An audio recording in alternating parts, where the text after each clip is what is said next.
Bismillahirrahmanirrahim. Assalamualaikum warahmatullahi wabarakatuh. Hai guys, bertemu kembali dengan saya di channel Mas Wid untuk berbicara kembali, membagi info bersama-sama tentang ketentuan Undang-Undang Dasar Negara Republik Indonesia tahun 1945. Ada baiknya saya mengingatkan kembali dulu kepada semuanya, karena kondisi negara dan bangsa kita sedang diuji dengan adanya pandemi COVID, sehingga muncul kenormalan baru. Maka kita ikuti semuanya dengan baik sebagai warga negara yang baik, sebagai warga masyarakat yang baik. Marilah kita selalu mengikuti aturan yang telah ditetapkan oleh negara, karena negara memberikan aturan sudah melalui berbagai macam pertimbangan dari berbagai macam pihak yang tentunya untuk kepentingan bangsa dan negara juga. Yang berikutnya kembali saya ingatkan, penanggung jawab mohon jangan melupakan presensi melalui aplikasi yang sudah dibuatkan oleh lembaga supaya terpantau, dan harapan saya semuanya betul-betul bisa memetik sebuah pelajaran, bisa belajar bersama, mengkaji bersama apa yang sudah saya sampaikan di channelnya Mas Wid hingga saat ini. Tentunya semuanya ini bisa berjalan dengan baik karena ridho dari Allah Subhanahu wa Ta'ala, dan selalu berharap kita semuanya diberikan kesehatan, diberikan kekuatan, diberikan kecerdasan, diberikan kesabaran, dan selalu bersifat kasih sayang terhadap sesama manusia tanpa berorientasi untuk mengambil kepentingan pribadi. Sampai itu dulu peringatan saya atau pesan moral saya untuk hari ini. Marilah kita belajar dan terus belajar. Jangan berhenti belajar sampai kapanpun, selama kita masih diberi kesempatan.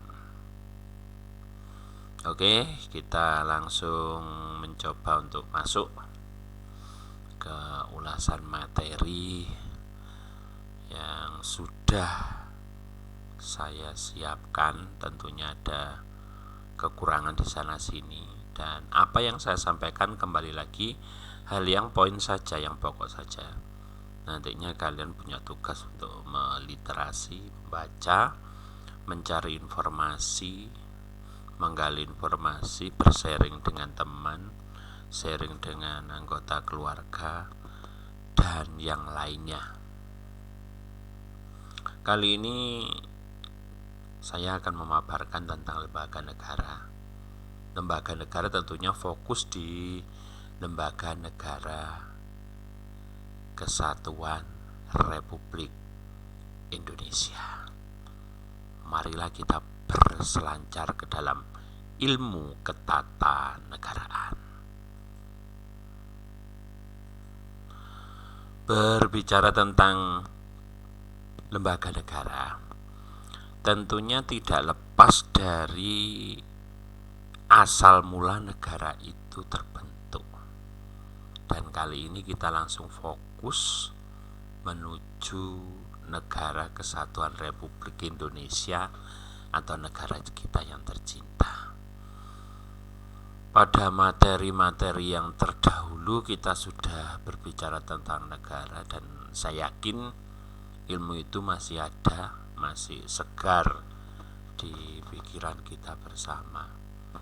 Sehingga hari ini saya akan merefresh saja supaya nyambung penjelasan apa yang sudah saya sampaikan beberapa waktu yang lalu di channel yang sama dengan yang hari ini.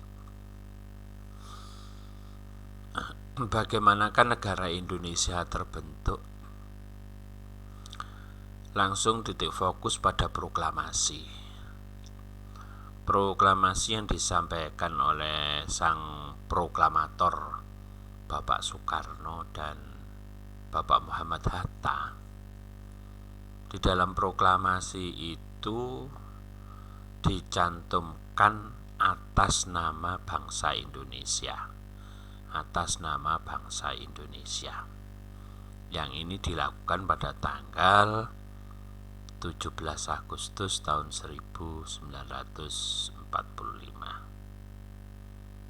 Mengapa atas nama bangsa Indonesia? Di sini ada kepastian hukum bahwa saat itu negara kita belum terbentuk. Proklamasi ini merupakan sebuah pernyataan titik puncak dari perjuangan bangsa Indonesia, yang menyatakan bahwa bangsa Indonesia, bangsa itu warga negara, bangsa itu masyarakat, sejak tanggal 17 Agustus sudah bebas dan merdeka, boleh menentukan nasibnya sendiri.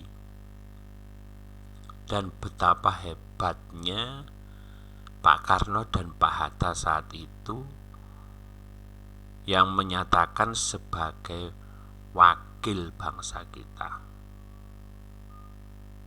atas nama bangsa Indonesia, bukan atas nama pribadi, bukan atas nama golongan, bukan atas nama partai dan sebagainya, tetapi atas nama bangsa Indonesia.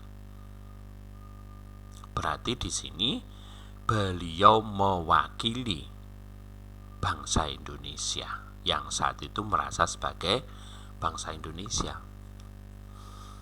Tidak ada satupun rasa untuk memiliki Indonesia sebagai miliknya pribadi maupun golongan. Ini merupakan jiwa nasionalisme, jiwa patriotisme yang luar biasa. Tetapi rupanya untuk mencontoh atau meneladani jiwa nasionalisme dan patriotisme beliau ini sangat sulit sekali. Sekarang ini sudah semakin marak, di mana-mana terjaring dengan kasus korupsi, dan rupanya mereka tidak memahami apa yang sudah dicetuskan oleh sang proklamator, pengorbanan apa yang diberikan oleh sang proklamator. Tetapi mereka hanya melihat sekarang ini negara sudah berdiri, saya sebagai pimpinan, saya sebagai ini itu dan sebagainya, berbagai macam jabatan, berakibat nilai dan jiwa nasionalisme dan patriotisme luntur. Nah, ternyata setelah proklamasi ini dicetuskan, bangsa Indonesia bebas merdeka dan bangsa Indonesia boleh menentukan nasibnya sendiri, maka satu hari berikutnya mulailah berpikir tentang negara. Setelah bangsanya sudah menyatu, menyatakan merdeka, bangsa yang ada di wilayah dari Sabang sampai Merauke ini, mereka berpikir tentang negara. Bagaimana organisasi yang akan menjalankan kebutuhan bangsa kita. Nah, disitulah mulai satu persatu melengkapi unsur negara. Unsur negara yang pertama wilayah. Bangsa Indonesia sudah punya wilayahnya, sudah jelas dari Sabang sampai Merauke. Penduduk juga sudah punya karena di sini sudah disebutkan bangsa. jadi penduduknya atau rakyatnya sudah punya. Nah, yang ketiga, pemerintah yang berdaulat. Ini yang saat itu belum tersusun, meskipun sudah dirancang jauh sebelumnya, tapi belum tercetuskan secara konstitusional. Karena pemerintah yang berdaulat inilah yang berkaitan erat dengan bahasan kita tentang lembaga negara. Nah, hal ini baru dicetuskan pada tanggal 18 Agustus tahun 1945. Dicetuskan oleh PPKI dalam sidangnya yang pertama.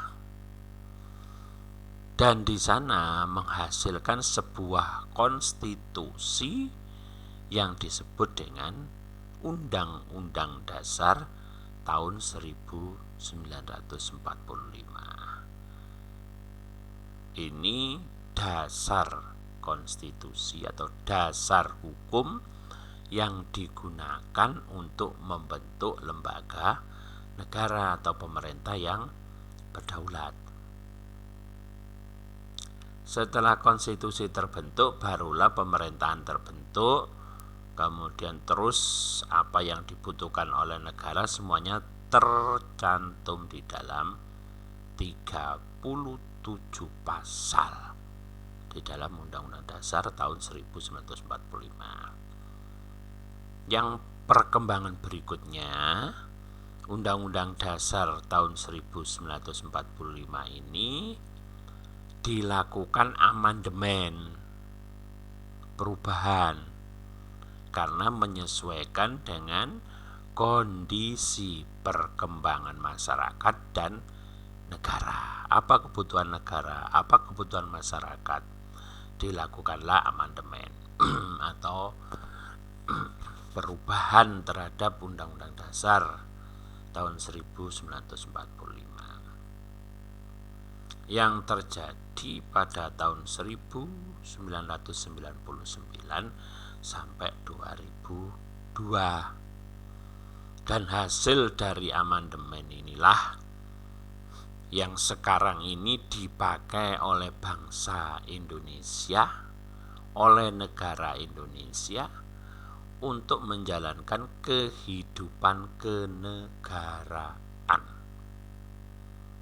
Dan nama Undang-Undang Dasar tahun 1945 setelah amandemen digantikan menjadi Undang-Undang Dasar Negara Republik Indonesia tahun 1945 atau disingkat UUD NRI 1945.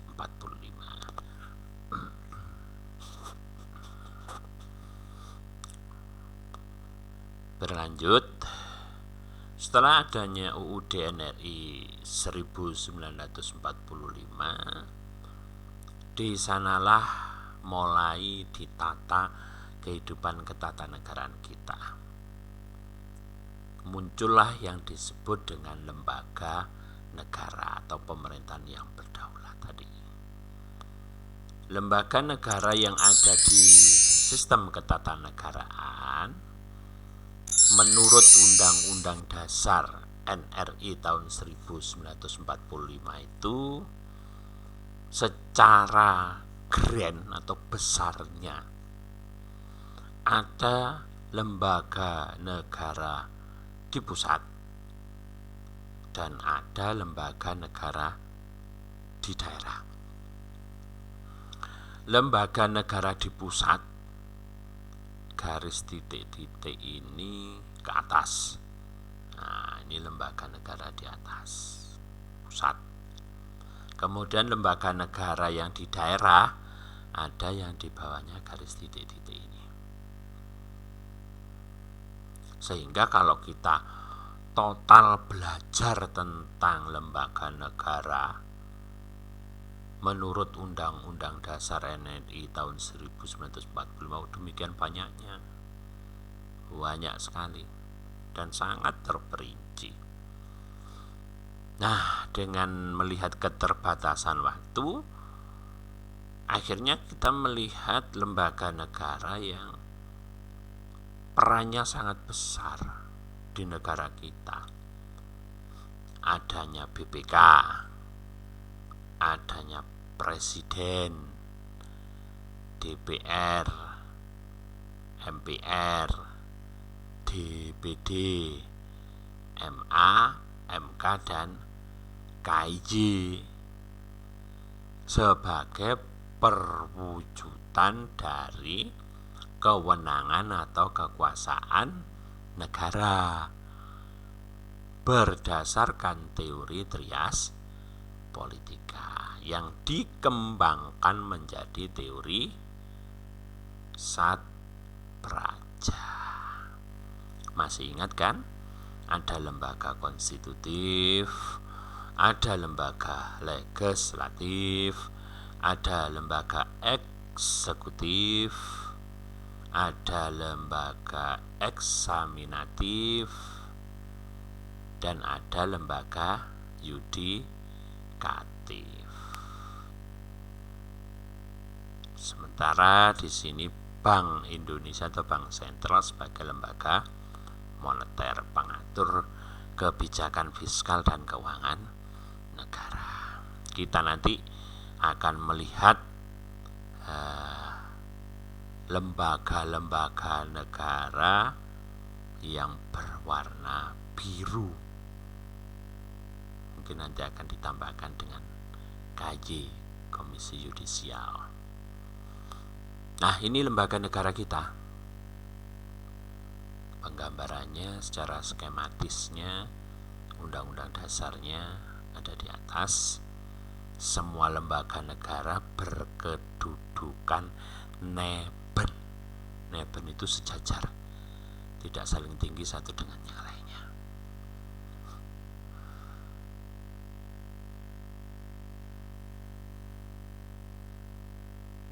Berlanjut, kita lihat satu persatu.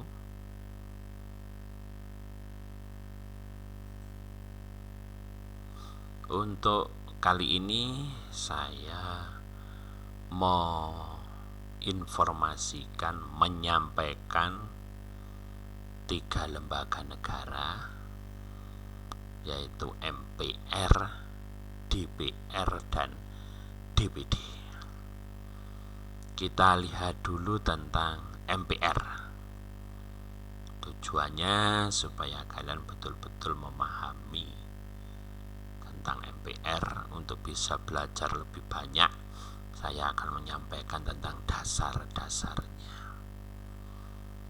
MPR sebagai lembaga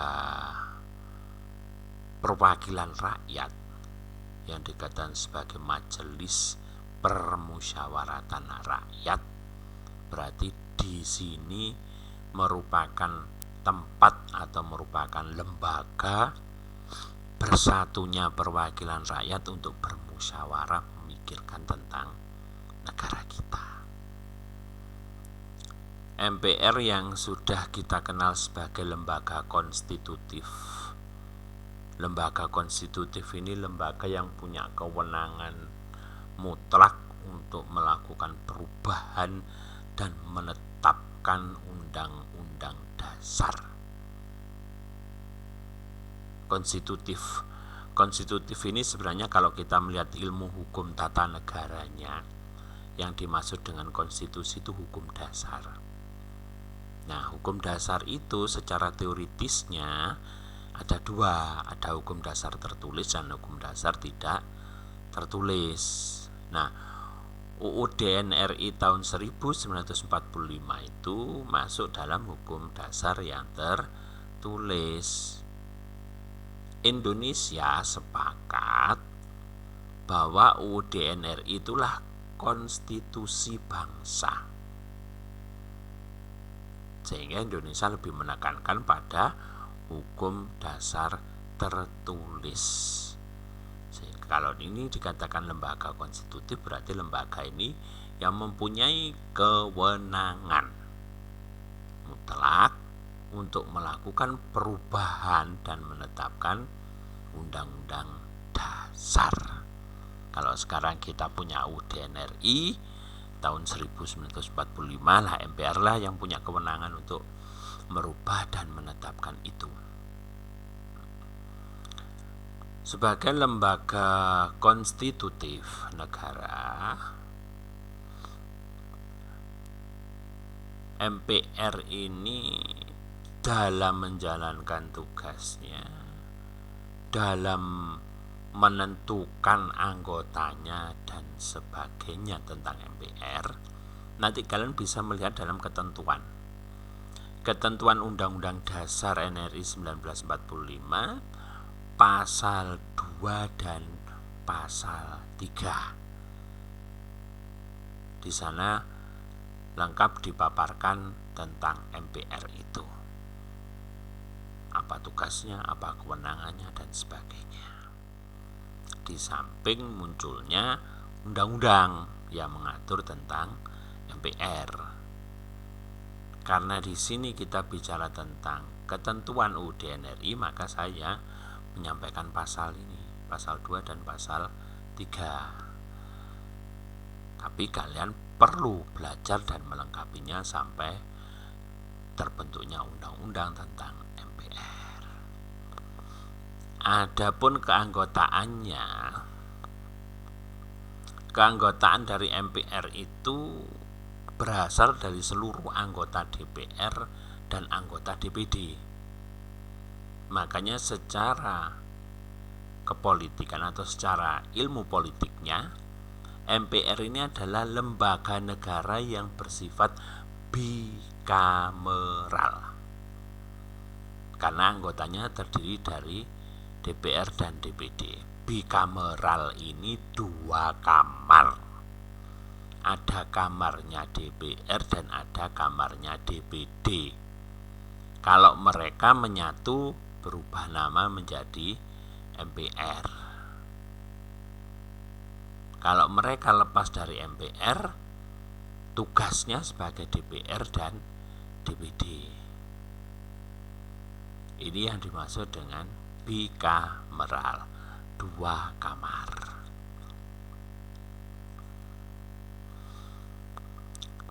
Sedangkan ketentuan mengenai keanggotaan MPR itu ada di pasal 2 ayat 1 tentang seluruh anggota DPR dan anggota DPD. Itu ditetapkan dalam pasal 2 ayat 1. Nah, periodisasi anggota MPR masa jabatan 2019 sampai 2024 ini dilantik pada hari Selasa 1 Oktober 2019 dengan jumlah anggota 711. Ini anggota MPR. Terdiri dari 575 anggota DPR RI dan 136 anggota DPD RI.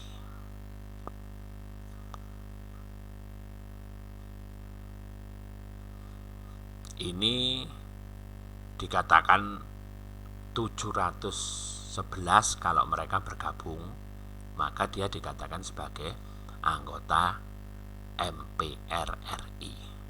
Kalau mereka sedang terpisah, 575 ini adalah anggota DPR, 136 ini adalah anggota DPD. Kalau sedang menjalankan tugasnya sebagai MPR, maka tugas dia sebagai DPR dan DPD hilang, maka mereka menjelma menjadi MPR. Nah, perbedaannya, MPR masa sebelum amandemen ini sebagai lembaga tertinggi negara. Nah, setelah terjadinya amandemen, MPR ini sebagai lembaga negara, sehingga saat ini tidak ada yang namanya lembaga tinggi dan lembaga tertinggi, semuanya bersifat neben sama, sederajat sebagai lembaga negara. Nah, karena Indonesia ini menggunakan sistemnya pembagian kekuasaan, bukan pemisahan kekuasaan, sehingga 2 lembaga negara ini bisa bekerja sama menyatu menjadi MPR.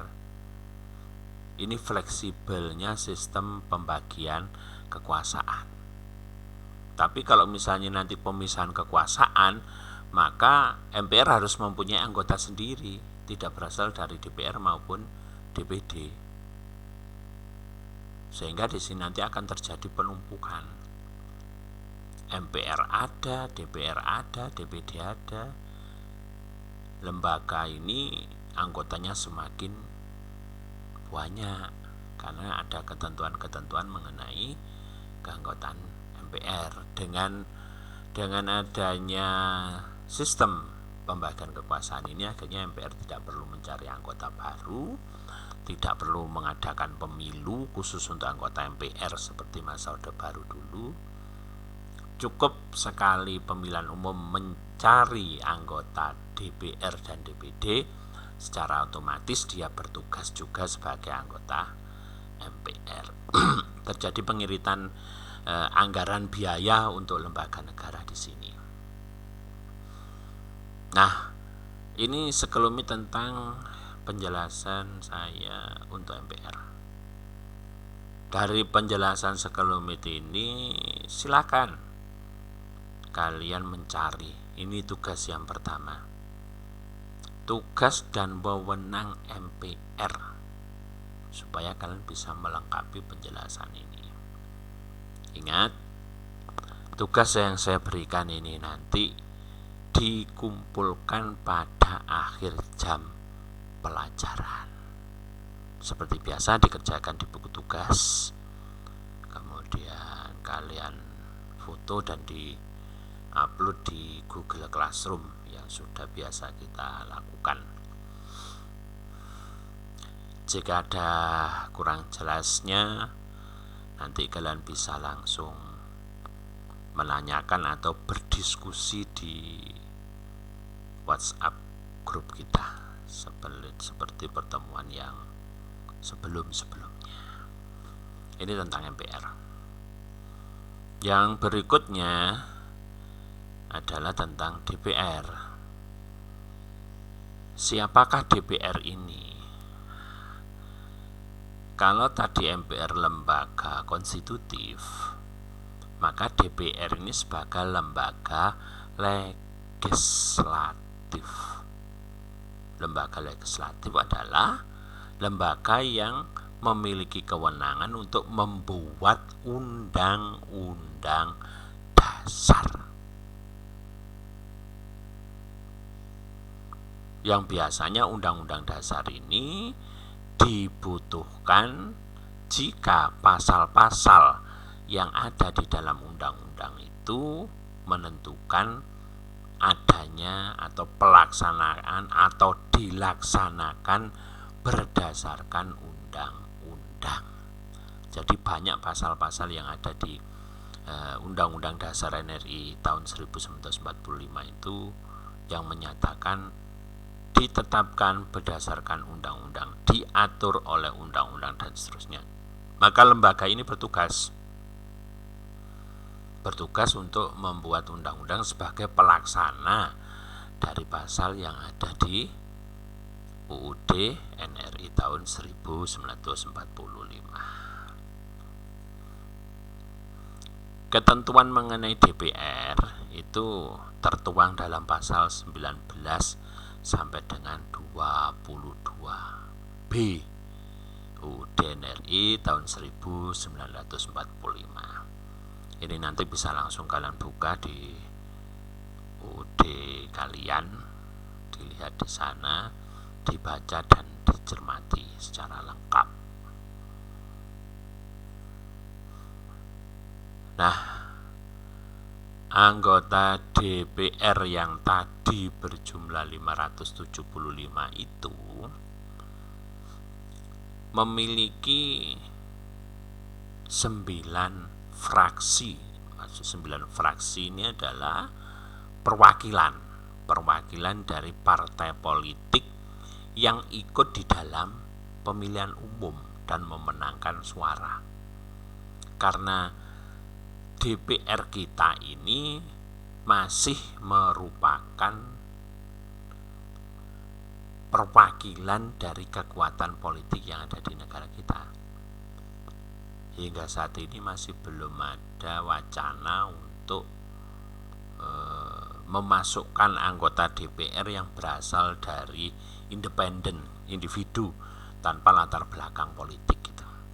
Jadi sejak berdirinya dulu, sejak ditetapkannya Undang-Undang Dasar tahun 1945, DPR kita ini selalu berasal dari perwakilan politik. Bagaimanakah 9 fraksi ini? 9 fraksi ini sekali lagi merupakan perwakilan dari partai politik yang menang di dalam pemilihan umum yang diadakan setiap tahun, 5 tahun sekali. Inilah 9 fraksi itu. Sehingga dari 9 fraksi inilah mereka semuanya berjumlah 575. Ini yang menentukan bagaimana cara membuat undang-undang, bagaimana undang-undang itu nanti dilaksanakan dan sebagainya.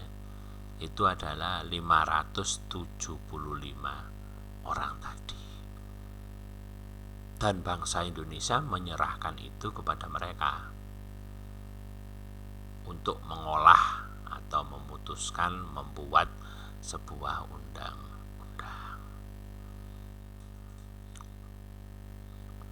Alat kelengkapannya untuk bekerja harian, DPR ini punya alat kelengkapan, ada pimpinan DPR, ada BAMUS, Badan Musyawarah, ada komisi, ada badan legislasi, ada badan anggaran, ada badan urusan rumah tangga, ada badan kerjasama antar parlemen. Kalau badan kerjasama antar parlemen inilah yang biasanya dilakukan studi banding ke negara-negara lain gitu, dalam rangka untuk meningkatkan kinerja dan sebagainya gitu. Kemudian ada badan akuntabilitas keuangan negara, ini ada kaitannya dengan kebijakan negara untuk tentang keuangan. Ada kerjasama yang erat dengan Bank Indonesia atau Bank Sentral dan sebagainya. Ada Mahkamah Kehormatan Dewan dan ada panitia khusus. Ini alat kelengkapan DPR di saat mereka melakukan pekerjaan keseharian. Sehingga DPR itu meskipun sebagai lembaga legislatif tidak hanya berpikir tentang undang-undang saja, tetapi mereka banyak sekali apa yang harus mereka kerjakan di sini. Terlihat dari alat kelengkapannya yang demikian ini tadi. Nah, kembali kalian harus melihat apa tugas, fungsi, dan kewenangan DPR. Ini soal nomor 2. Kalau sudah melihat ke tugas, fungsi, dan kewenangan DPR, soal yang ketiga, apa hak dan kewajiban anggota DPR? Ini untuk melengkapi juga informasi tentang DPR yang sudah saya sampaikan. Yang berikutnya adalah DPD. DPD ini Dewan Perwakilan Daerah. Sehingga mereka beranggotakan dari daerah. Daerah yang dimaksud di sini adalah provinsi. Dia juga lembaga legislatif. Ya, karena di Indonesia ini terbagi menjadi 34 provinsi, maka 34 provinsi itulah yang mengajukan wakilnya masing-masing sama melalui pemilihan umum yang diselenggarakan bersamaan dengan pemilihan DPR tadi. Nah, ketentuan mengenai DPD ini tertuang dalam pasal 22C dan 22D. Sehingga nanti kalian bisa melihat DPD itu yang seperti apa. sama-sama lembaga legislatifnya, pembuat undang-undang. Cuma DPD ini lebih konsentrasi pada urusan daerah, aspirasi daerah. Nah, makanya di sini gagasan mendasar pembentukan DPD ini awal dulu dibentuk pada November 2001, perubahan ketiga, untuk lebih mengakomodasi aspirasi daerah. Sehingga DPD ini banyak atau sering turun ke daerah, melihat apa keinginan daerahnya masing-masing, kembali ke daerahnya masing-masing. Misalnya DPD Jawa Timur, ya DPD Jawa Timur sesering mungkin wakil kita yang ada di sana turun ke Jawa Timur, apa kebutuhan Jawa Timur untuk ditampung aspirasinya, disampaikan secara nasional dalam bentuk undang-undang. Dan undang-undang yang dibuat oleh DPD ini adalah undang-undang yang berkaitan dengan pemerintah daerah.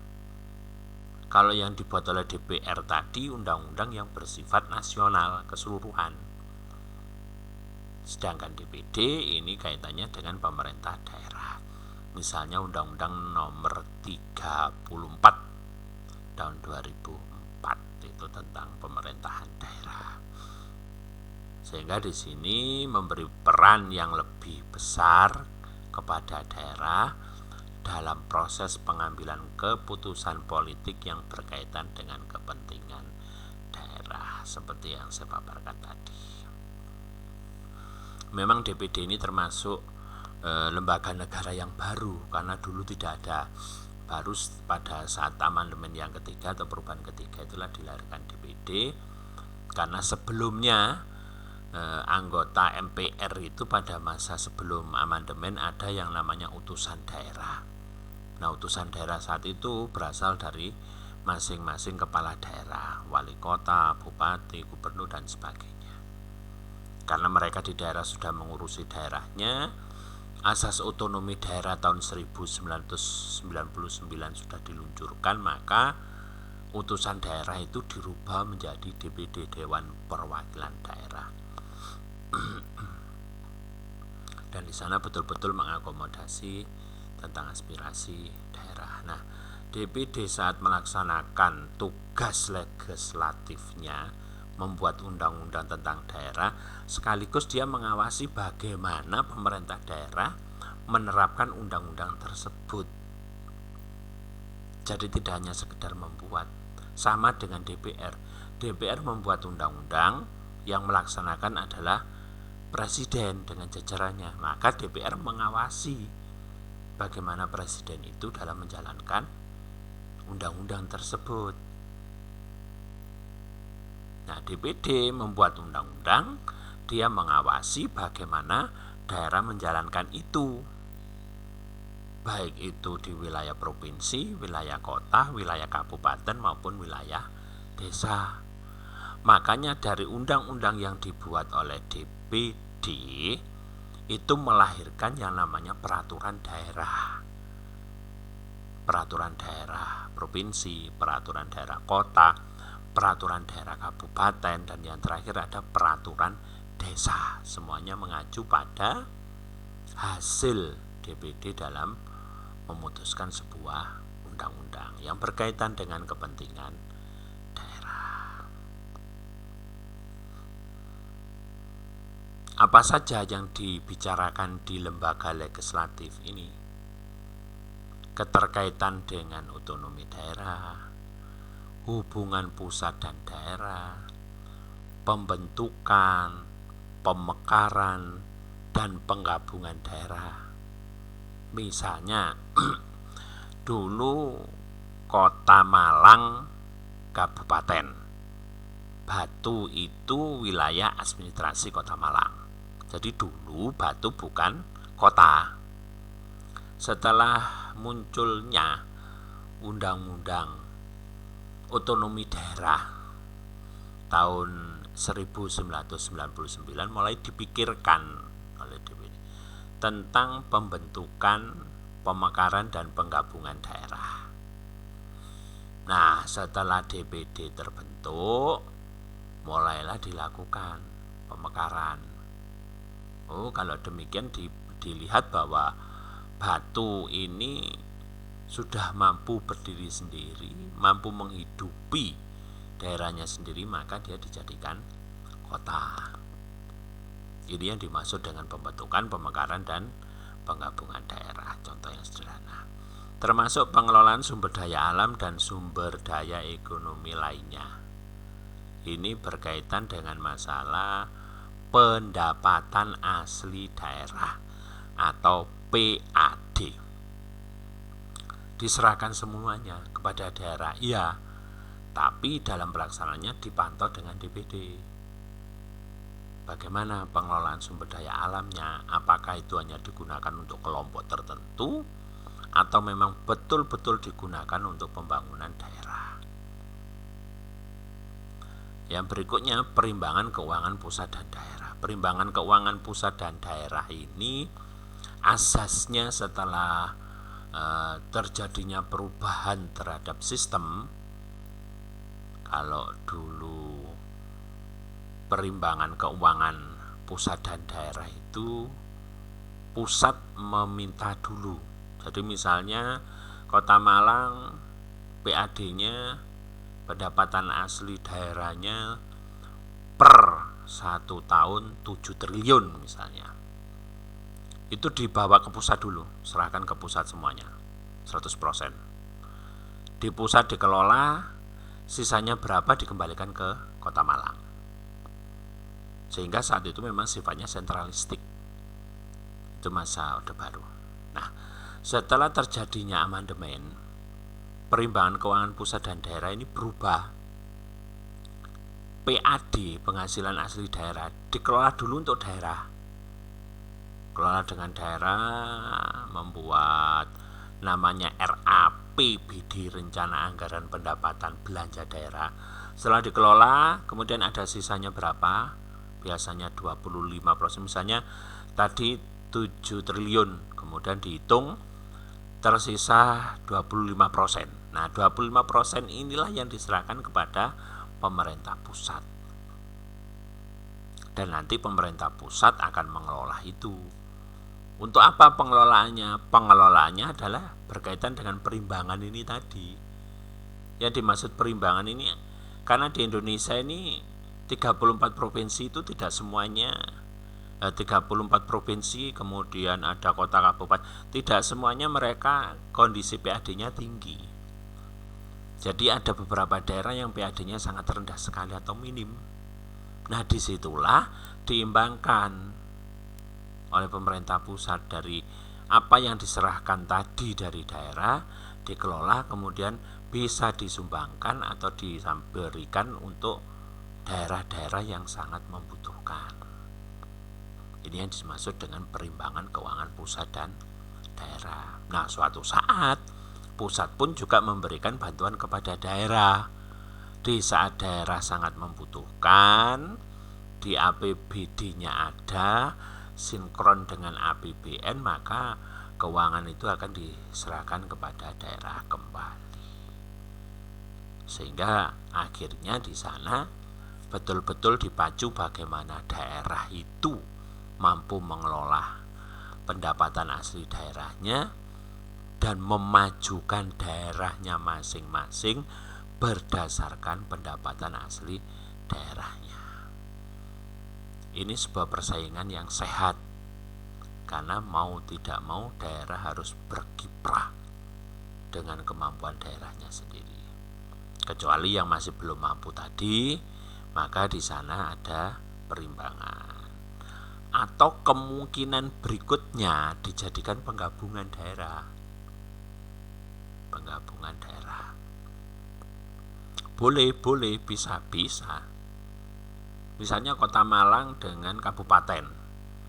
Ternyata PAD-nya tinggi kabupaten karena wilayahnya sangat luas, banyak perkebunan, banyak tempat rekreasi, sedangkan di kota wilayahnya sedikit, perusahaan juga sangat sedikit karena lebih banyak di daerah. Tempat rekreasinya yang terkenal cuma Senaputra. Nah, itu misalnya. Jelas kalau Sena Putra diandalkan sebagai PAD ya jauh dari target karena kebutuhan Kota Malang sangat tinggi. Nah, misalnya terjadi demikian, terjadi kemacetan tentang keuangan daerah di Kota Malang untuk mengelola sumber daya alam dan sumber daya ekonominya, maka bisa diadakan penggabungan. Sudah, kalau gitu Kota Malang dan Kabupaten silakan bergabung menjadi Malang Raya. Nah, gitu. Gabung sehingga PAD-nya dijadikan satu, dikelola sumber daya alam dan sumber daya ekonomi menjadi satu juga, dikelola bersama-sama untuk menjadi daerah yang disebut dengan Malang Raya tadi.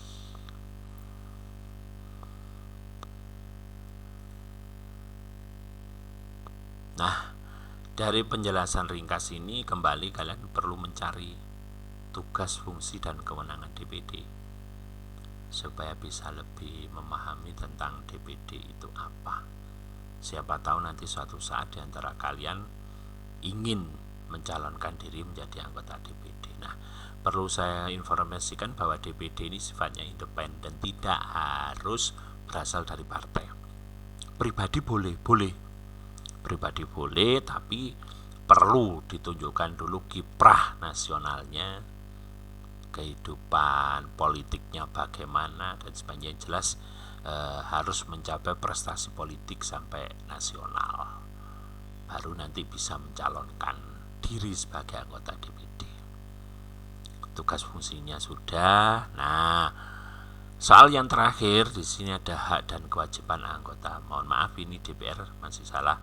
Harusnya hak dan kewajiban anggota DPD. Nah, kelima soal ini kalian kerjakan sampai berakhirnya jam PPKN dan silakan diserahkan setelah itu juga. Jangan sampai terlambat. Terima kasih. Ini yang bisa saya paparkan untuk kalian semuanya. Ada kurang lebihnya mohon maaf, dan minggu depan kita akan melihat Presiden, BPK beserta jajarannya. Jadi kalian pelajari dulu, baca-baca tentang presiden, tentang BPK, tentang menteri dan sebagainya. Kalau kementerian sudah kita paparkan minggu kemarin, mungkin kalian perlu melihat ke pemerintah daerah gitu. Nah, ini dulu anak-anak yang bisa saya sampaikan. Siapapun yang membutuhkan informasi, monggo dipersilakan. Nah, kembali lagi saya ingatkan, penanggung jawab atau ketua kelas segera dilakukan presensi selama teman-teman mengerjakan tugas 1 sampai nomor 5. Ini yang bisa saya sampaikan, ada kurang lebihnya saya mohon maaf yang sebesar-besarnya. Matur nuwun untuk semua pihak yang sudah membantu untuk bisa terselesaikannya video pembelajaran ini. Akhir kata saya ucapkan assalamualaikum warahmatullahi wabarakatuh.